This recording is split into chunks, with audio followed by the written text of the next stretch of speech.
When it comes to any type of mainstream music genre, normally verses and choruses are the main elements of a song. So they would describe that as AB, AB, which is like verse, chorus, verse, chorus. So same with hip hop. Normally you just have verses and choruses to, kind of lyrically that kind of takes up the main part of the songs, and then kind of intros, outros. If there's more sections that are needed, there are bridges and middle eights and pre-choruses. But mainly it's verses and choruses. So verses is where your raps will be, and then choruses will be either a melody or another form of rap. And it kind of splits up 8 or 16 bars or 32 bars, however long the raps are. But normally choruses stick to around 8 bars. I feel that making a song is like, it's like making a movie or writing a play. You need to engage your audience. So every piece of music should be strategically placed when you know the pulse of your audience. Like you know that your audience cannot pay attention to a song for more than 5 or 6 seconds. So you need to make sure in the first 5 or 6 seconds you structure, structure something that catches their attention and makes them stay for the entire song. A lot of times, it happens that some people don't like one half of the song. That's where your hook and your choruses come into play. It's like, when they are tired of listening to like so much of rap and like a big verse, there needs to be something that needs to break it up and give them like a breather to okay, now it's time for us to now like change our body rhythm or something like that. I think it's all about tension and relief, like creating those feelings of, okay, we're rising up, and then you get that relief sense of like something is dropped, and then you go back up and like that. So arranging also has, it's creating emotions for the listeners.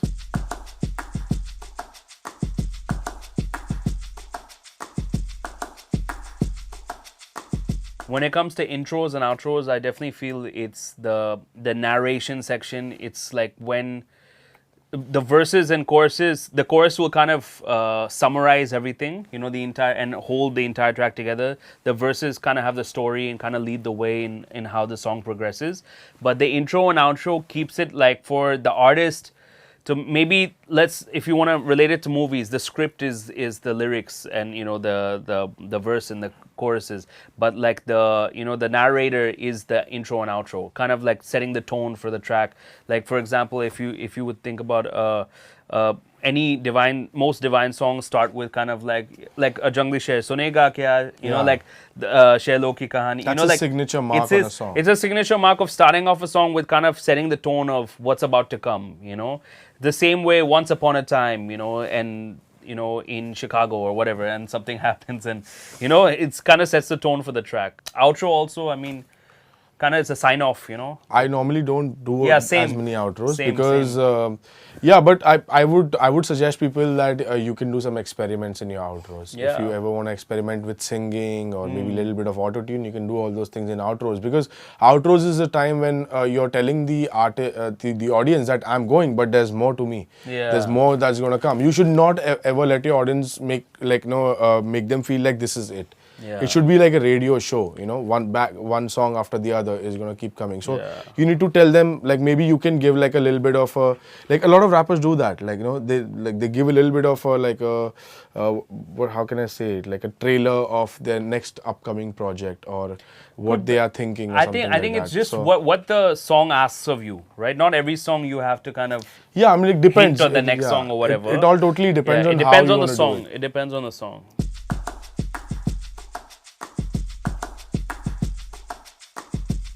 In terms of preference, when it comes to arrangement and structuring a song, I personally tend to keep my hooks as soon as possible. There's like a saying in the music industry that radio, it's not a hit if the hook doesn't come in within the first minute.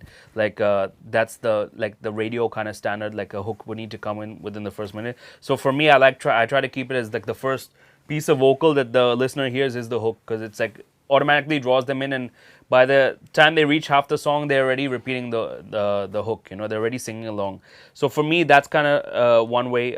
When it comes, I think with Divine, I think his more commercial tracks, I guess, tend to start with a hook, but like something like Farak or Junglisher starts with a intro and a verse, because it's like he's starting with a story, like the story starts with him first narrating and then jumping right in, and then you get the full scope of what the chorus is like. I think the same for you, I guess, sometimes. Yeah, because as I said earlier, that we structure a song trying to engage the audience. So what works for me, I will put that first. Yeah. With his hooks, with his melodies and everything. So he goes for that first because he knows that if he sings a hook, his sound is going to be so perfect that definitely people are going to catch on to it. Like the kind of built up that he makes in a song, he will go like with that with like a singing, like humming something, and then he'll get into the melody part, and then he'll change his pitches. That really works for him because he's like more vocally trained than most of the rappers right now. But what I normally do is people like my speech a lot, like the things that I say. So I would say something really funny, really witty, like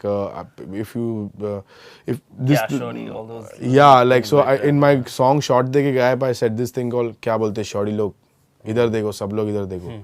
So instead of just like trying tricks to get people's audience, just I straight up tell them that look at me, idhar dekho, sab log idhar dekho, and that sticks with people. And that lot of people, like a lot of my fans, they come and tell me, "Hey, shorty log, aapka mere ko yaad hai," and all that.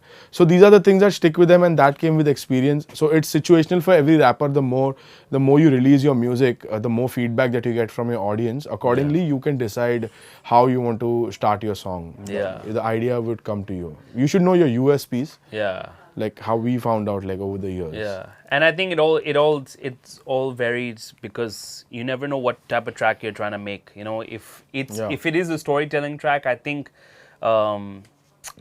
verse is a good way to start. Just to kind of jump into the story. That's why right Farak away. starts with a verse and not a hook, because it's a story. Yeah. So and even Farak doesn't even have like a proper chorus. It's like it does. Thoda sa Farak, Yes, but that comes once, and then Mere Maa Ke Liye, that so it's bridge like is there. it's a little bro. It depends. I think it depends song to song. See, again, like Divine here has broken some norms, and he's made something that nobody did before. So you can always break norms according to your preferences, what you think would work. Yeah. I would love to experiment with all kinds of structures. So I don't think there should be any sort of a like specific structure that people should follow. You just go out with it. Like, 100%.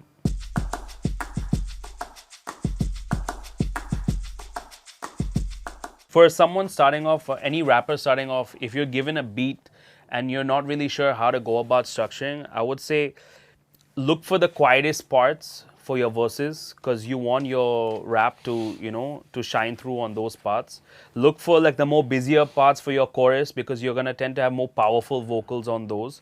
And if you know the basics of beats and bars, like we've taught you through the lessoning, just chopping up, either getting your engineer to chop up an 8-bar or 16-bar loop or section for you to kind of, arrange yourself. I want 16 bars of the quiet section for my verse.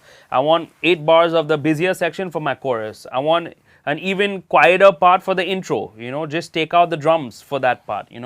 I think that's the best way to structure. I think it's simpler than people think. It's I want to tell more of my story on the quietest part, because I don't want people to be distracted with more loudness.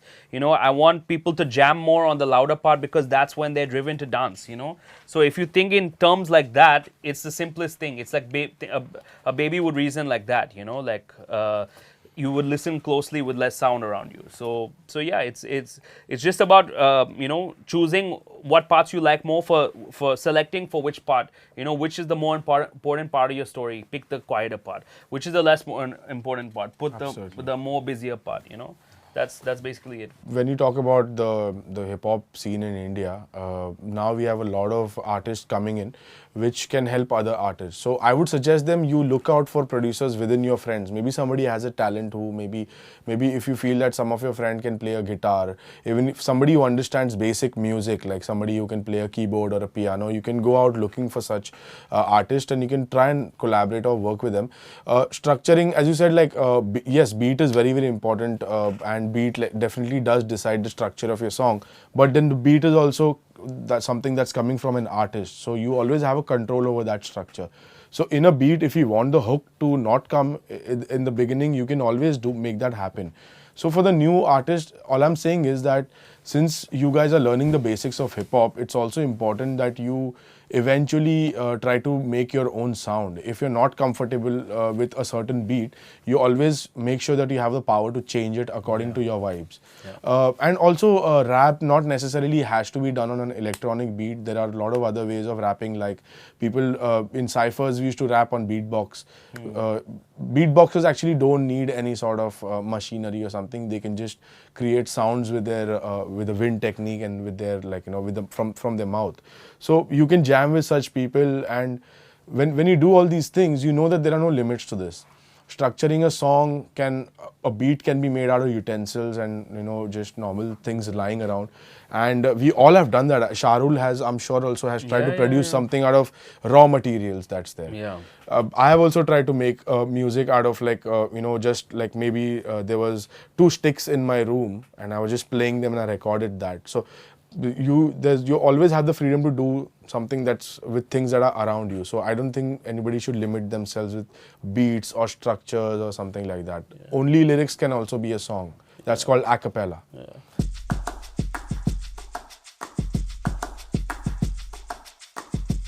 So the best way for a rapper just coming in who's been given a beat, and now you've written your rap towards just any part of the beat, and now you want to structure it. I think the best way normally for any rap song, 16 bars on a verse, like we mentioned before in earlier lessons, is a industry standard and a hip hop standard. It's a term that gets passed around a lot.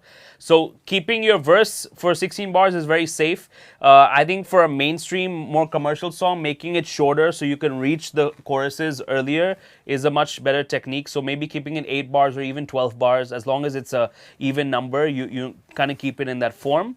And then secondly, if you want a even bigger build up before your chorus, you can have a pre-chorus. So having a 4-bar chorus before, just to kind of get you right up into that zone of, okay, I'm getting you right to the chorus now, and the track is building and stuff. So look at the verse as the quietest part of the song, of course. So for that main storytelling part, then find the next loudest part for your bridge and your pre-chorus, and then when you find the loudest part of your chorus part, normally it tends to be 8 bars, so it'll be a 4-bar line repeated twice. I think Kone Tu is a very good example, because there is a pre-chorus for that. Khandar sa that's a pre-chorus, and then when he goes high pitch with Kone Tu, that's the chorus. So and that's repeated twice. That was his structure for a commercial song. But when I wrote like a song like Hip Hop Bajega To Sabki Bajegi, it's a very old school classic kind of a beat. So I made the structure also classic. Like the verse comes first, which is 16 bars.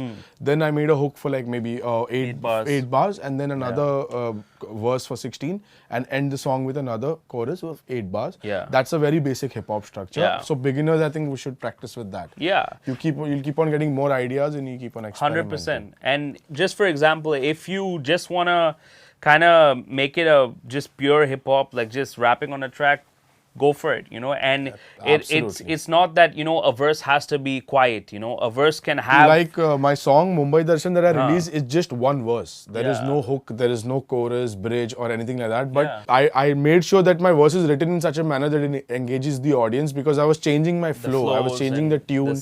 I was, sometimes I was taking some really interesting pauses, and that's how I structured it. So there is no specific structure that you should follow. I think once again, it's all about creating tension and relief, and giving them that release of, it's built up now, orgasm. And then the beat orgasm. Musical orgasm is what we call it. I think it's all about, understanding what this track is asking of you, and there's no rules with it as well. There's just one rule, you know what I'm saying? But I think just go with the flow and how you want it. There's no one kind of telling you what is right or wrong. It's all there for you. It's all instinctive. It's an open canvas. It's an empty canvas for you to kind of paint yourself.